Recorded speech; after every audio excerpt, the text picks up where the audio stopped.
जी, जो topic study करने हैं वो आज क्या है, बेंजीन से रिलेटेड है। Modern concepts about the structure of benzene, atomic orbital treatment of benzene. Atomic orbital treatment है बेंजीन की, हमने चेक करना है बेंजीन का स्ट्रक्चर कैसे कैसे है, क्या क्या है इसमें, ये चीजें आप स्टडी करेंगे। कौन कौन से आप लोगों के पास मौजूद होते हैं जी।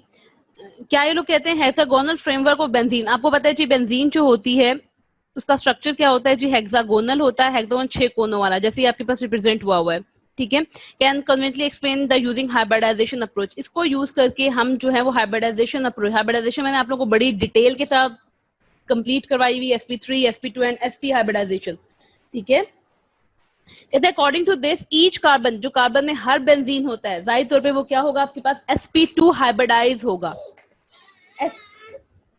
sp2 हाइब्रिडाइज होगा। sp2 हाइब्रिडाइज क्यों होगा, क्योंकि देखिए डबल बॉन्ड मौजूद है। आप लोगों ने देखा था कि अगर हम स्ट्रक्चर बनाए बेंजीन का, दिस वन, इसमें 3 डबल बॉन्ड्स थे और 3 क्या थे आपके पास, सिंगल बॉन्ड मौजूद थे, ठीक है। तो ऑब्वियसली इसका मतलब है कि हर कार्बन जो है वो क्या है, डबल बॉन्ड की वजह से sp2 हाइब्रिडाइज है, ठीक है। और अपना जो है to form 3 sigma bond, 2 with adjacent carbon atom and 1 with hydrogen atom. अब क्या करते हैं जी, ये अपने 3 सिग्मा बॉन्ड्स बना रहा होता है। कैसे जी, अगर हम इस कार्बन को देखें तो क्या जी sp2 हाइब्रिडाइज है, दैट्स मीन एक जो है ये बना रहा है अपना किसके साथ जी, अगले एक s के साथ, एक कार्बन के साथ, दूसरा ये बना रहा है दूसरे कार्बन के साथ, ठीक है। और तीसरा ये बना रहा है किसके साथ, हाइड्रोजन के साथ। यानी कि अपने 3 sp जो है वो यूटिलाइज कर रहा है किस चीज के अंदर, for the formation of sp2 hybridization. अब पीछे क्या रह गया, sp2 हाइब्रिडाइज है, दैट्स मीन पीछे आपके पास जो है वो क्या रह गया, रिमेनिंग में रह गया है एक अनहाइब्रिडाइज ऑर्बिटल, ठीक है। एक जो होगा वो क्या रह गया इसके पास, अनहाइब्रिडाइज ऑर्बिटल, जो अगर आपको याद हो मैंने बड़े डिटेल के साथ बताया था कि वो ना पूरे का पूरा जो है वो डबल शेप शो कर रहा होता है। ये अनहाइब्रिडाइज ऑर्बिटल्स जो होते हैं ये राइट एंगल होते हैं किसके जी, in these sp2 hybridize orbitals के। कैसे sp2 हाइब्रिडाइज के राइट एंगल होते हैं, अगर आप देखें तो ये थोड़ा सा लिखा हुआ है इन्होंने, अगर आप इसको गौर करो तो ये देखिए, ये तमाम हर कार्बन का एक एक जो है 2p-sp-z अनहाइब्रिडाइज ऑर्बिटल मौजूद है, ठीक है। ये 2 अनहाइब्रिडाइज ऑर्बिटल्स मौजूद है, then sp orbital in the same plane, therefore the carbon and hydrogen are coplanar. अगर देखो तो क्या है जी, कोप्लेनर है। कोप्लेनर कैसे है आपके पास, अब देखिए ये जो है ये ऊपर से भी ओवरलैप कर रहा है और ये हमारे नीचे से भी ओवरलैप कर रहे हैं, तो दैट मीन ऊपर भी आपके पास एक बन रही है और ये नीचे से भी बन रहा है। ऊपर से भी हाइड्रोजन मूव कर रहे हैं और आपके पास नीचे से भी हाइड्रोजन क्या कर रहे हैं, मूव कर रहे हैं, ठीक है जी। अगर देखा जाए तो ये तमाम एंगल ऑब्वियसली sp2 हाइब्रिडाइजेशन है, दैट्स मीन तमाम एंगल क्या है जी आपके पास 120 के एंगल पे मौजूद है, ठीक है। इनके दरमियान एंगल कितना है 120, which confirm the regular hexagonal. Obviously जो कंफर्म कर रहा है कि आपके पास जो बेंजीन का स्ट्रक्चर क्या है वो हेक्सागोनल स्ट्रक्चर है। अनहाइब्रिडाइज्ड ऑर्बिटल्स होते हैं वो इलेक्ट्रॉनिक शीट बना रहे हैं, ऊपर से भी बना रहे हैं और नीचे से भी बना रहे हैं, ठीक है। Above and below the 6 carbon sigma bond of the ring. इसका मतलब है 2sp-z ऑर्बिटल ओवरलैप्ड हो रहे हैं एडजेसेंट कार्बन के ऊपर, therefore this overlapping give diffuse और डीलोकलाइज्ड इलेक्ट्रॉनिक क्लाउड। अभी क्या बात करते हैं, अगर आपको याद हो तो मैंने कहा था कि बेंजीन के स्ट्रक्चर में आप लाइनें भी लगा सकते हो और गोल दायरा भी बनाते हो। गोल दायरा क्यों बनाते हैं, क्योंकि आपके इलेक्ट्रॉन्स क्या करें, शिफ्ट करें। तो जो इलेक्ट्रॉन शिफ्ट करते हैं, डीलोकलाइजेशन होती है, उसकी रीजन ये वाली होती है कि आपका अनहाइब्रिडाइज ऊपर भी मौजूद होता है इसकी शीट और नीचे भी होता है, जिसकी वजह से इलेक्ट्रॉन ऊपर भी मूव कर रहे हैं और नीचे भी मूव करें। तो इस तरह से क्या होता है, डबल बॉन्ड शिफ्ट करता रहता है। अगर एक टाइम पे डबल बॉन्ड इधर मौजूद है तो अगले टाइम पे अगर आपको केक्यूल के स्ट्रक्चर याद हो तो दूसरे टाइम पे ये डबल बॉन्ड इधर आ जाएगा और ये क्या होती जाएगी, शिफ्टिंग होती जाएगी आपके पास, ठीक है। तो इस वजह से क्या है, इन अनहाइब्रिडाइज्ड शीट की वजह से आपके इलेक्ट्रॉन्स जो हैं बेंजीन के वो क्या है आपके पास, डीलोकलाइज्ड मौजूद है, ठीक है। ऊपर भी मूव कर रहे हैं और नीचे भी मूव कर रहे हैं, ठीक है। अगला है स्टेबिलिटी ऑफ बेंजीन। बेंजीन का स्ट्रक्चर हाईली स्टेबल है, ये हमने देख लिया। कैसे देखा था कि बेंजीन का स्ट्रक्चर है वो स्ट्रेट चेन नहीं दे रहा बल्कि साइक्लिक फॉर्म दे रहा है। As mention earlier benzene is a extraordinary stable molecule. ये बेंजीन का स्ट्रक्चर एक्स्ट्रा ऑर्डिनरी स्टेबल है, ठीक है। Is due to extensive delocalization. क्यों है जी, वजह ये आपके सामने आ गई कि इसके जो इलेक्ट्रॉन है वो डीलोकलाइज्ड हैं। एक्सटेंट ऑफ स्टेबिलिटी जो होती है वो मेजर कर सकते हैं। हमने एक्सटेंट ऑफ स्टेबिलिटी को मेजर किया था कंपाउंड की, कैसे 135 साइक्लोहेक्साट्राइन। हम एक एक्स्ट्रा ऑर्डिनरी स्ट्रक्चर बनाते हैं, एक टेम्परेरी स्ट्रक्चर बनाते हैं, ठीक है। उसमें हम क्या करते हैं 135 साइक्लोहेक्साट्राइन के एक आपके पास 6 कोनों वाला क्या है जी साइक्लिक स्ट्रक्चर है, ठीक है। ट्राई जिसमें 3 आपके पास क्या है, डबल बॉन्ड मौजूद है। किन किन पोजीशन पे मौजूद है, कार्बन नंबर 1 पे, 3 पे एंड 5 पे। एक हमने ये कंपाउंड ले लिया और एक बेंजीन का ले लिया। अब हमने इनकी क्या करनी है, कंपेयर करनी है। कैसे कंपेयर करनी है, by the heat of hydrogenation. What the mean of heat of hydrogenation, जब हम हाइड्रोजन ऐड करते हैं तो जो अमाउंट ऑफ हीट रिलीज हो रही होती है वो क्या कहलाती है आपके पास, हीट ऑफ हाइड्रोजनेशन। इस हीट ऑफ हाइड्रोजनेशन से हम क्या करेंगे, कंपेयर करेंगे किसको जी, स्टेबिलिटी ऑफ बेंजीन को। अब देखें जी, बारी बारी स्टडी करते हैं कैसे जी कंसीडर करते हैं। हमारे पास आपके पास सिर्फ और सिर्फ एक साइक्लोहेक्सेन है जिसमें सिर्फ एक डबल बॉन्ड मौजूद है, ठीक है। ये एक डबल बॉन्ड मौजूद है आपके पास, ठीक है। इस डबल बॉन्ड में ऑब्वियसली जब हम हाइड्रोजन ऐड करेंगे तो वो किस में कन्वर्ट हो जाएगा, साइक्लोहेक्सेन में कन्वर्ट हो जाएगा। किसकी प्रेजेंस में, निकल, प्लैटिनियम और प्लैटियम की प्रेजेंस में। ऑब्वियसली आपने स्टार्टिंग में पढ़ा था कि जब हम क्या कर रहे होते हैं, किसी भी चीज में हाइड्रोजन ऐड करते हैं तो अमाउंट ऑफ हीट क्या हो रही होती है, रिलीज हो रही होती है। तो जो अमाउंट ऑफ हीट इसमें जो हो रही है, रिलीज हो रही है, वो क्या है जी, कहते देखें साइक्लोहेक्सेन एक क्या है आपके पास, 1 डबल बॉन्ड मौजूद है जिस can be easily hydrogenated by cyclohexane when the hydrogen from this reaction is measured. तो हमने देखा कि जो अमाउंट ऑफ हीट रिलीज हुई है एक हाइड्रोजन ऐड करने से, इट इज माइनस कितनी है जी, माइनस 119.5 किलो जूल्स पर mole. Very much like that any similar substituted alkenes. कहते हैं जब अल्कीन्स की भी सब्स्टिट्यूशन की जाती है, हाइड्रोजन ऐड किए जाते हैं, तो यही एनर्जी रिलीज होती है। अब तो ये एक स्ट्रक्चर हमने देख लिया। अब हम एक और स्ट्रक्चर लेते हैं जिसमें, इसमें तो एक डबल बॉन्ड था, हम अगला लेते हैं जिसमें हमारे पास क्या मौजूद है, 2 डबल बॉन्ड्स होते हैं। ऑब्वियसली जब 2 डबल बॉन्ड्स होंगे तो इसका मतलब आपके पास कितने हैं जी, 4 हाइड्रोजन ऐड हुए। पहले minus 119 amount of energy release हुई थी, अब कितनी होगी, double amount of energy release हो जाएगी। जैसे ये एक डबल बॉन्ड और माइनस 119 प्लस माइनस 119 होगा तो आपको खुद क्लियर हो जाएगा कि दो डबल बॉन्ड्स को करने से कितनी एनर्जी रिलीज हुई है। कहते हैं हम एक और स्ट्रक्चर एक्सेप्ट करें, 135 साइक्लोहेक्सेन 13। अब आपने क्या किया जी, अब कार्बन नंबर 1 पे भी डबल बॉन्ड मौजूद है, दिस इज 1 2 3 4, और आपके पास कार्बन नंबर 3 पे भी डबल बॉन्ड मौजूद है, ठीक है।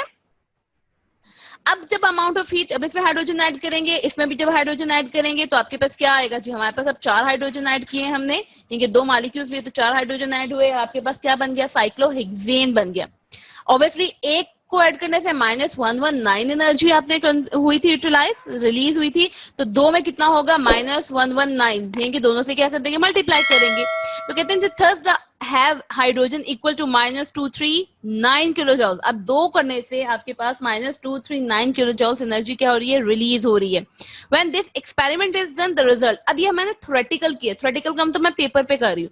जब मैं लेबोरेटरी में गई और मैंने जब ये अमाउंट ऑफ हीट को स्टडी किया तो वो माइनस 3.239 नहीं थी, बल्कि थोड़ी कम थी। ऑब्वियसली आप लोगों ने फर्स्ट ईयर में पढ़ा है कि थ्योरेटिकल और आपके पास एक्सपेरिमेंटल वैल्यूज डिफरेंट होती है। थ्योरेटिकल हमेशा ज्यादा आती है, एक्सपेरिमेंटल हमेशा कम होती है क्योंकि एरर्स आ जाते हैं। तो एक्सपेरिमेंटल जो वैल्यू माइनस 239 थी वो कितनी रह गई आपके पास, माइनस 231 रह गई जी। अब क्या हुआ जी, वो थ्योरेटिकल जो वैल्यू है माइनस 239 आई थी, अब वो वैल्यू कहां चलेगी, माइनस 231 पे चलेगी। The result quite close to the calculated, बड़ी क्लोज कैलकुलेटेड है, माइनस 39 है, माइनस 231 है, लाइक 8.8 का डिफरेंस आ रहा है, ठीक है।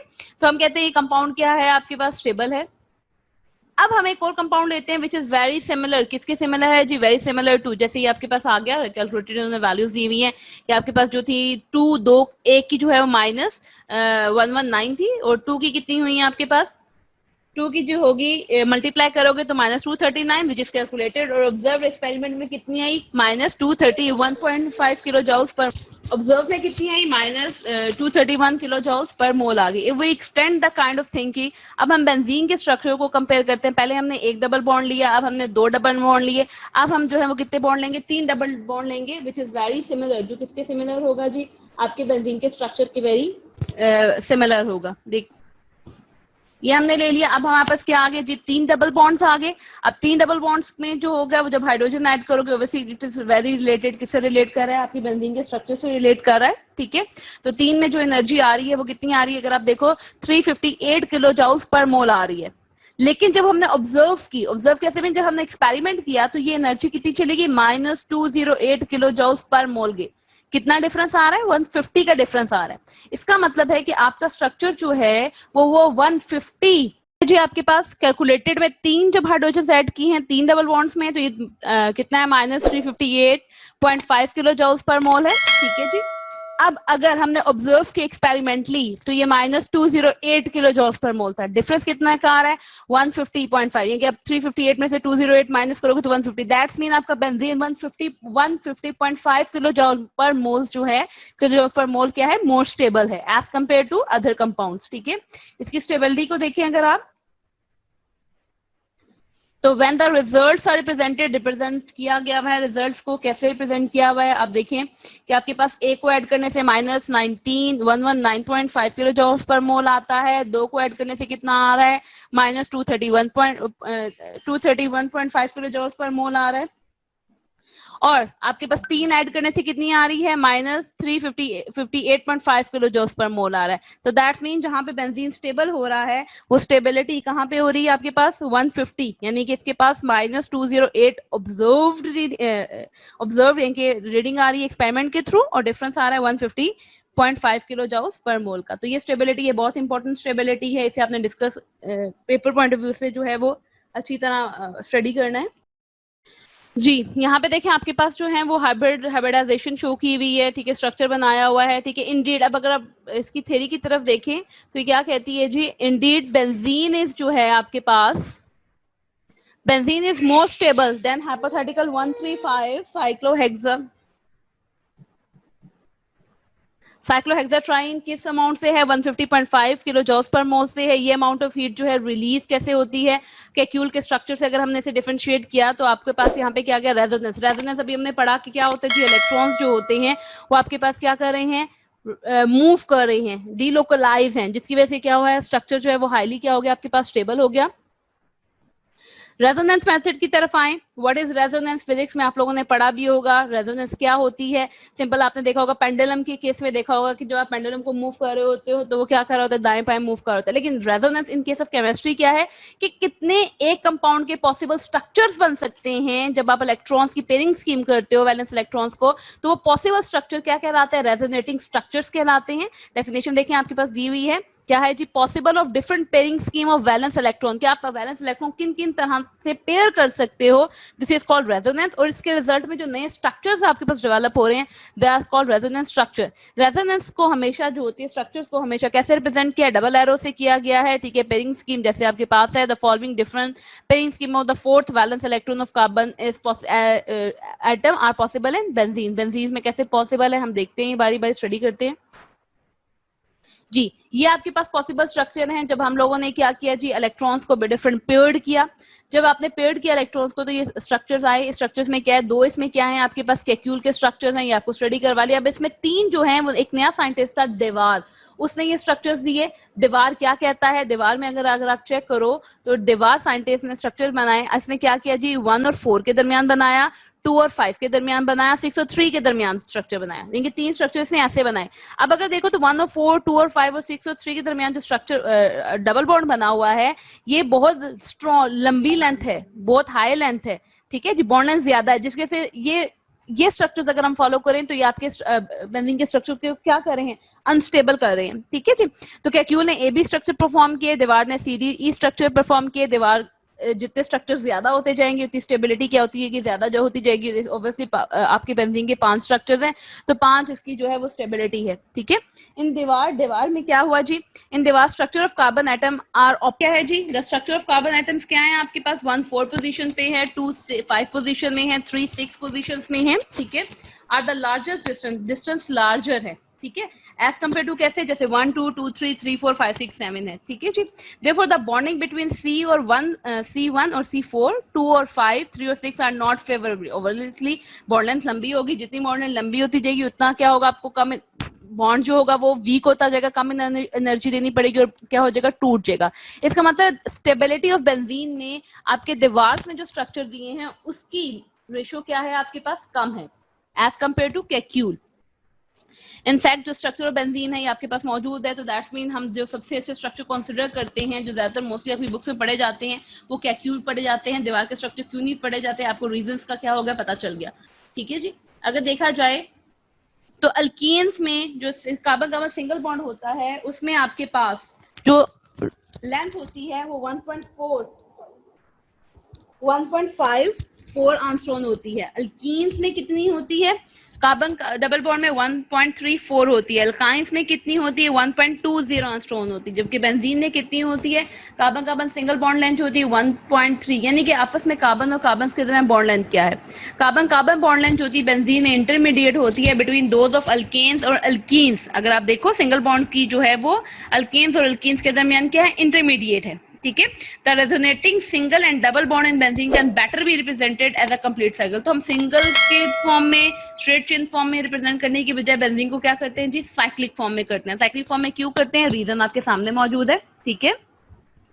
अगला है जी प्रिपरेशन। अगर आप प्रिपरेशन ऑफ बेंजीन देखें तो बेंजीन को प्रिपेयर किया जा सकता है डिफरेंट मेथड्स के जरिए। फर्स्ट मेथड क्या है, डिहाइड्रोजिनेशन ऑफ साइक्लोहेक्सेन। आपके पास क्या है, डी का मतलब रिमूव कर दो, हाइड्रोजिनेशन का मतलब क्या होगा जी, हाइड्रोजन को रिमूव कर दो। किसमें से रिमूव कर दो, एक साइक्लोहेक्सेन है उसमें से रिमूव कर दो। तो ये आपने क्या किया जी, साइक्लोहेक्सेन है आपके पास, इसमें से आपने हाइड्रोजन को रिमूव किया तो आपके पास क्या होगा, ऑब्वियसली हाइड्रोजन यहाँ से रिमूव हुआ, इस कार्बन से रिमूव हुआ तो आपके पास बेंजीन आ गया, और जितने हाइड्रोजन रिमूव हुए ऑब्वियसली 6 हाइड्रोजन रिमूव हुए तो ये रिप्लेस हो गया। जो आपने कैटालिस्ट यूज किया है वो प्लैटिनियम यूज किया है, 250 डिग्री सेंटीग्रेड पे यूज किया, ठीक है जी। अगला है जी, आप एसिटाइलिन से भी प्रिपेयर कर सकते हो। अगर आपको याद हो तो हमने ये पढ़ा था कि इसके अंदर केमिकल प्रॉपर्टीज पढ़ी थी एसिटाइलिन की, जिसमें मैंने कहा था 3 आप एसिटाइलिन के मॉलिक्यूल, 3 का मतलब एसिटाइलिन क्या होता है, carbon carbon triple bond C, triple bond C, this is acetylene. जब आप 3 एसिटाइलिन के यूज करते हो और इसे किसके ऊपर से जी, ऑर्गेनो निकल के ऊपर से गुजारते हो 700 डिग्री सेंटीग्रेड, तो ये साइक्लिक फॉर्म में आ जाते हो, किसमें कन्वर्ट हो जाते हैं, बेंजीन के अंदर कन्वर्ट हो जाते हैं। अल्केन्स क्या है आपके पास, स्ट्रेट चेन अल्केन्स को इन्होंने थोड़ा सा जो है मोल्ड किया हुआ है। जैसे आपके पास क्या मौजूद है, एन-हेक्सेन है। एन-हेक्सेन क्या है, स्ट्रेट चेन है, इसे थोड़ा सा किया हुआ है, यहाँ से बॉन्डिंग आपस में 2 कार्बन्स की नहीं है। क्या है आपके पास, 1 2 3 4 5 6 कार्बन है, जिसे कॉल्ड एन-हेक्सेन। इसे थोड़ा सा साइक्लिक फॉर्म में रखा हुआ है। आपने जो कैटालिस्ट यूज किया है वो chromium oxide in the presence of Al2O3 and SiO2 at 500 degree centigrade. इनके जब आप इस 500 डिग्री सेंटीग्रेड पे इस मिक्सचर ऑफ कैटालिस्ट से गुजारोगे एन-हेक्सेन एंड हेप्टेन को, अब बेंजीन में आपके पास, आपको पता है 6 कार्बन आइटम्स होते हैं, ठीक है। तो 6 कार्बन आइटम है, बेंजीन बना और साथ क्या बन गया, H2 हाइड्रोजन गैस क्या होगी इसमें से रिलीज आउट हो गई, दिस इज कॉल्ड एन-हेक्सेन, ठीक है। सिंपल आप लोग देखें, अगर एन-हेप्टेन की बात करते हैं, एन-हेप्टेन में आपके पास टॉलिन बनेगा, यानी कि 6 कार्बन जो है वो क्या बना देंगे, बेंजीन रिंग बना देंगे, और जो 7वां कार्बन आइटम होगा वो मिथाइल बन गया, यानी मिथाइल बेंजीन, और इसे क्या कहेंगे आप, टॉलिन कहेंगे। कैटालिस्ट क्या यूज हो रहे हैं, chromium oxide plus Al2O3 aluminium oxide plus Si2 silicon oxide, ठीक है। एट 500 डिग्री सेंटीग्रेड पे आप जब इन्हें क्या करोगे, पास आउट करोगे तो ये आपको कन्वर्ट कर देंगे स्ट्रेट चेन को इनटू बेंजीन फॉर्म, लेकिन आपने क्या करना है, 6 से ज्यादा कार्बन एटम्स लेने। ये मेथड थे, ठीक है, for the preparation of benzene in, आप कह सकते हो इंडस्ट्रीज के अंदर। अगर आपने लेबोरेटरी प्रिपरेशन करनी है, लाइक स्कूल लेबोरेटरीज हो गई हैं जो भी है, benzene can be prepared in laboratory by one of the following method. सबसे पहले क्या है आपके पास, by heating sodium salt of benzoic acid with soda lime. आपने sodium salt of benzoic acid, पहले आपको स्टडी करवाया था बेंजोइक एसिड क्या होता है, बेंजीन के पास जब क्या मौजूद हो, COOH, this is called benzoic acid. अब अगर इसका H जो है वो रिप्लेस कर दिया जाए किसके साथ, सोडियम के साथ, सोडियम के साथ, तो ये क्या आपके पास कहलाएगा, sodium salt of benzoic acid. इसको हमने रिप्लेस कर दिया किसके साथ, सोडियम के साथ, तो this is called sodium salt of benzoic acid. कहते हैं sodium salt of benzoic acid को आपने पास करवाना है किससे, सोडा लाइम से। व्हाट इज सोडा लाइम, अगर आपको याद हो ये रिएक्शन हमने अल्केन में स्टडी किया था, जिसमें डीकार्बोक्सिलेशन ऑफ मोनोकार्बोक्सिलिक एसिड किया था, जिसमें आपने क्या किया था जी, मोनोकार्बोक्सिलिक एसिड का reaction soda lime NaOH in the presence of CO करवाया था, तो आपके पास कार्बन डाइऑक्साइड रिमूव हो गई थी और पीछे जो मटेरियल बचा था वो क्या था आपके पास, एल्केन्स था। ये भी बिल्कुल इसी तरह है कि पूरे का पूरा जो आपके पास होगा रिप्लेस हो जाएगा किससे, हाइड्रोजन से, और ये आपके पास क्या आ जाएगा, बेंजीन आ जाएगा, और साथ जो है वो आपके पास फॉर्मेशन होगी सोडियम Na2CO3 सोडियम कार्बोनेट्स की। फर्क क्या है यहाँ पे, सिर्फ और सिर्फ आप बेंजीन यूज कर रहे हो, वहां पे आपने क्या यूज किया था, अल्केन्स यूज किया था।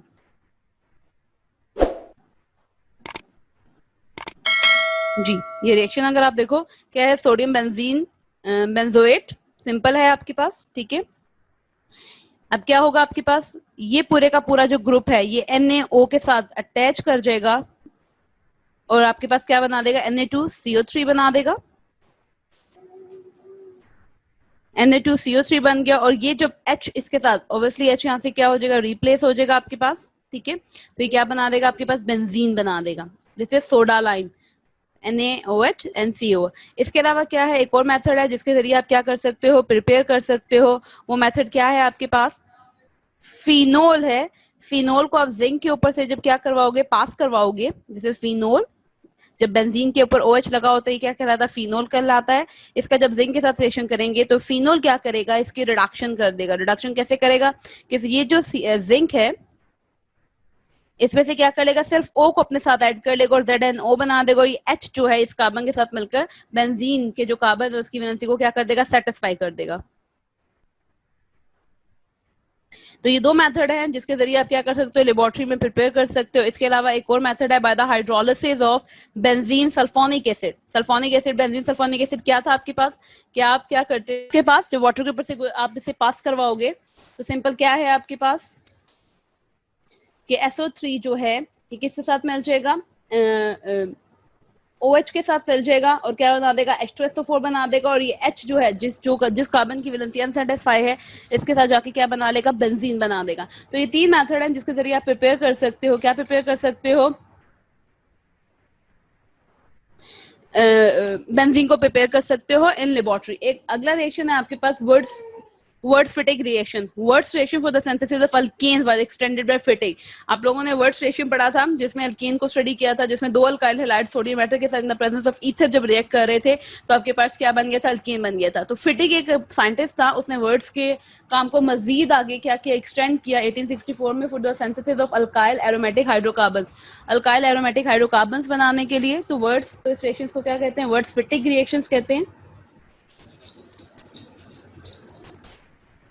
जैसे ये है, इसमें क्या करना है आप लोगों ने, दो अल्काइल हैलाइड्स यूज करने।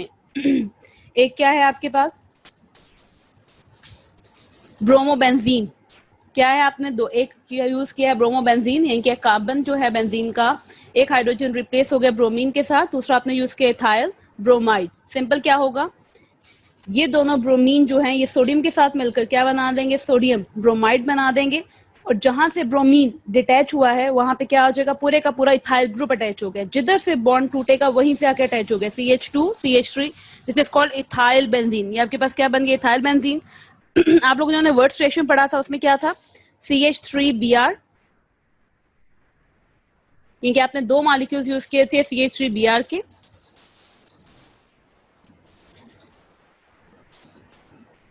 टू मॉलिक्यूल्स थे, किसके साथ रिएक्शन करवाया आपने, सोडियम के साथ रिएक्शन करवाया। तो सिंपल क्या था, दोनों मॉलिक्यूल्स में जो इथाइल ग्रुप थे CH3 CH3 वो आपस में अटैच हो गए और साथ क्या बन गया, NaBr। तो ये थोड़ा सा मॉडिफाइड फॉर्म है, जैसे फिडिक ने for the preparation of benzene use किया। आप डेरिवेटिव ऑफ बेंजीन क्या कर सकते हो, इसमें से यूज कर सकते हो। अगला क्या है जी, रिएक्शन ऑफ बेंजीन। अब बेंजीन जो है वो किस किस्म के रिएक्शंस देता है, इसको थोड़ा स्टडी कर लेते हैं। Journal pattern for the reactivity of benzene with towards electrophiles. What is mean of electrophile, electrophile का मतलब होता है इलेक्ट्रॉन्स लवर, यानी कि जिसके पास जी इसके पास क्या है, इलेक्ट्रॉन्स की कमी होती है, वो आपके मॉलिक्यूल्स क्या कहलाते हैं, इलेक्ट्रोफाइल्स कहलाते हैं। इनके पास क्या होता है, पॉजिटिव चार्ज होता है और इन्हें नेगेटिव की क्या होती है, जरूरत होती है जी। तो द हाईली स्टेबल डी, अभी हमने कल बात की कि आपका बेंजीन का स्ट्रक्चर क्या है, हाईली स्टेबल है। डी लोकलाइज्ड इलेक्ट्रॉन है, इलेक्ट्रॉन उसमें मूव कर रहे होते हैं। कैसे मूव कर रहे होते हैं, आपने देखा था अनहाइब्रिडाइजेशन थी, ऊपर भी रिवॉल्व कर रहे थे नीचे भी रिवॉल्व कर रहे थे। Benzene are not readily available for the nucleophilic attack like the electron of alkanes. कहते हैं ये स्टेबल ज्यादा है, इस वजह से इसके इलेक्ट्रॉन्स जो होते हैं जैसे अल्कीन्स में इजीली क्या हो सकता है, न्यूक्लियोफाइल अटैक कर सकता है, तो इस पे इजीली न्यूक्लियोफाइल का अटैक नहीं आ सकता। क्यों, रीजन आपको पता है, एक तो स्टेबल मॉलिक्यूल है, सेकेंडली क्या है, इसमें डीलोकलाइज ऑफ इलेक्ट्रॉन है। जिस टाइम भी वो अटैक करने लगता है, मॉलिक्यूल जो इलेक्ट्रॉन होते हैं अपनी पोजीशन क्या कर लेते हैं, चेंज कर लेते हैं। Therefore the electron of benzene ring do not assist in the attack of weak electrophile. इसका मतलब है कि ये इलेक्ट्रॉन्स जो हैं, जो बेंजीन है, अगर वीक इलेक्ट्रोफाइल आएगा तो वो बेंजीन पे अटैक नहीं कर सकता। ऑब्वियसली बेंजीन स्टेबल है, अगर आपने बेंजीन पे अटैक करना है तो आपको क्या चाहिए, एक स्ट्रॉन्ग इलेक्ट्रोफाइल चाहिए। It's mean more powerful electrophile are required to penetrate and break the continuous sheet of electronic cloud in benzene. Continuous sheet आपने देखी थी, क्या थी कि हर कार्बन का जो था अनहाइब्रिडाइज्ड 2p z ऑर्बिटल जो था वो क्या हो गया आपके पास, इन्वॉल्व हो गया कि इसके अंदर इलेक्ट्रॉनिक शीट बनाने के लिए, ठीक है। और ये इलेक्ट्रॉनिक शीट सिर्फ उसी सूरत में टूट सकती है जब आपका इलेक्ट्रोफाइल जो होता है वो स्ट्रॉन्ग हो। अगर वीक इलेक्ट्रोफाइल होगा ऑब्वियसली बेंजीन की स्टेबल स्ट्रक्चर को वो क्या कर सकेगा, डिस्ट्रॉय नहीं कर सकेगा।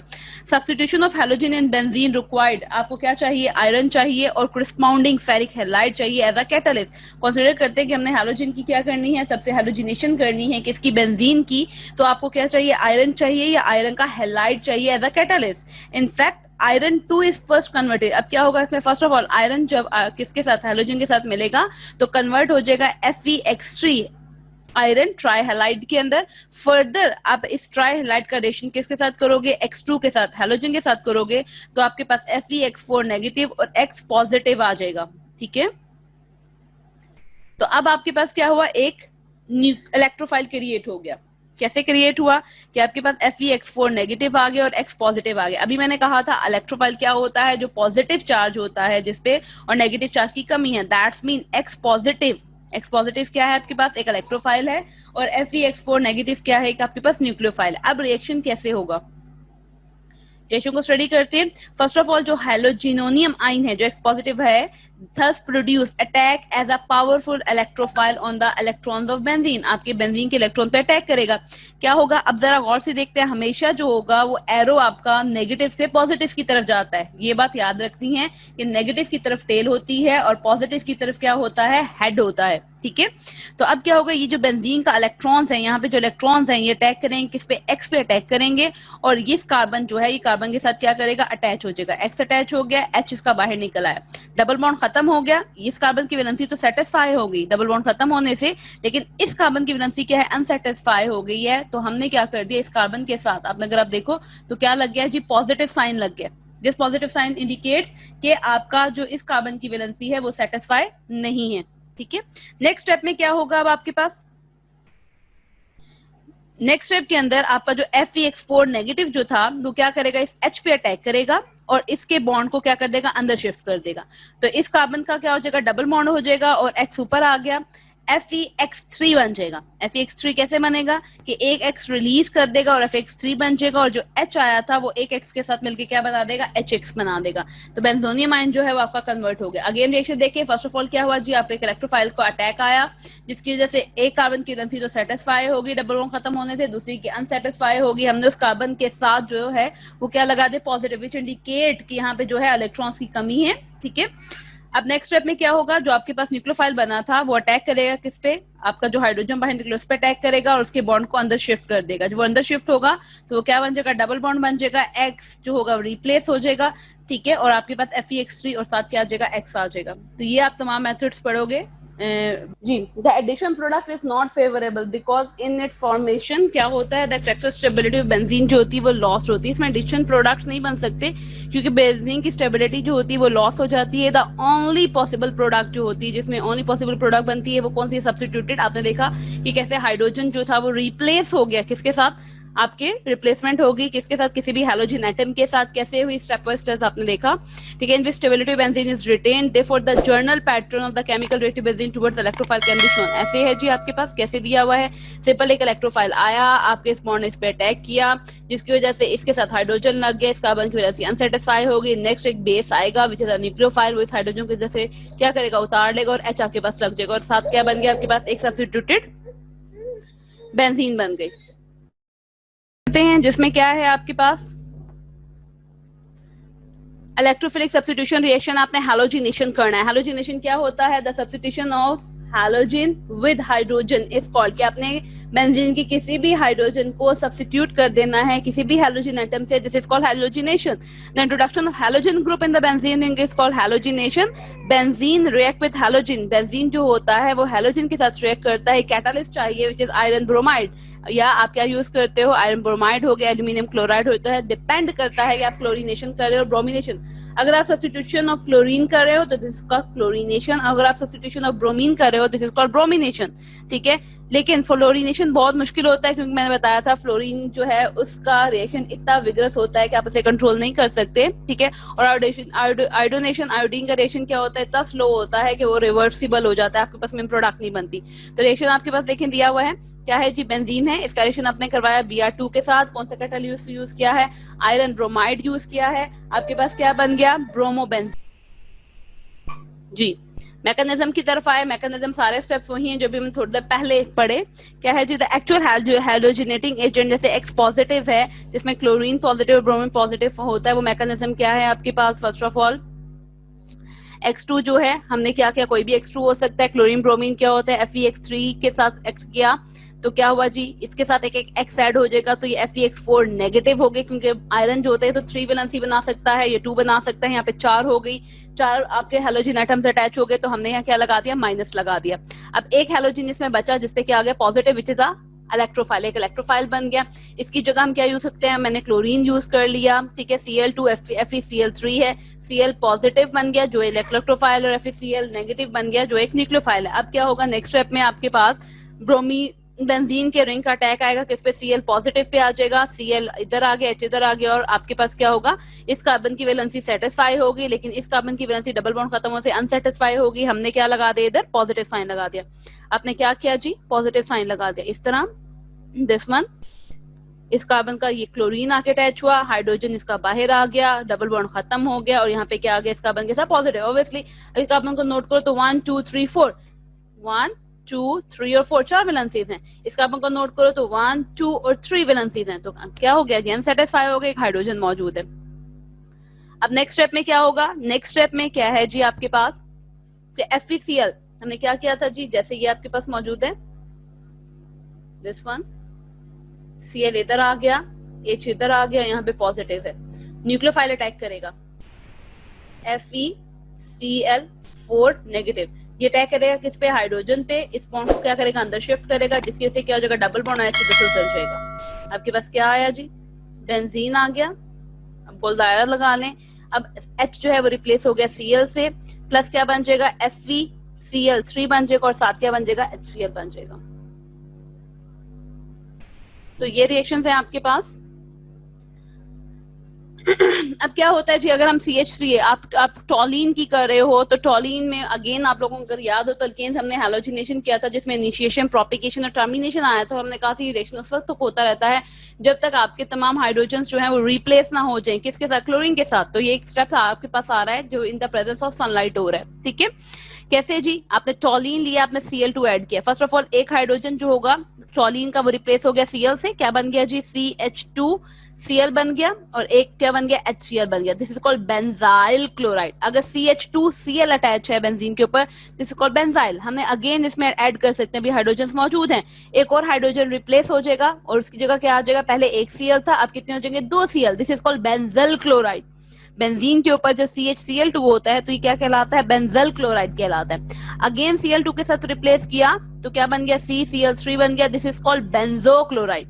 अब आपके पास बेंजाइल क्लोराइड भी है, बेंजल क्लोराइड भी है, और बेंजो क्लोराइड भी है। अब आपको पता होना चाहिए, अगर बेंजीन के ऊपर CH2Cl है, this is called benzal chloride. अगर आपके पास CHCl2 है, this is called benzyl chloride, और CCl3 है तो this is called benzo chloride, ठीक है, in the presence of benzene. उस वक्त अब मजीद हाइड्रोजन खत्म हो गए तो दैट्स मीन क्या हो जाएगा, आपके पास रिएक्शन स्टॉप कर जाएगा। ऑब्वियसली हाइड्रोजन खत्म हो गए हैं, रिप्लेसमेंट के लिए कोई जगह नहीं मिली।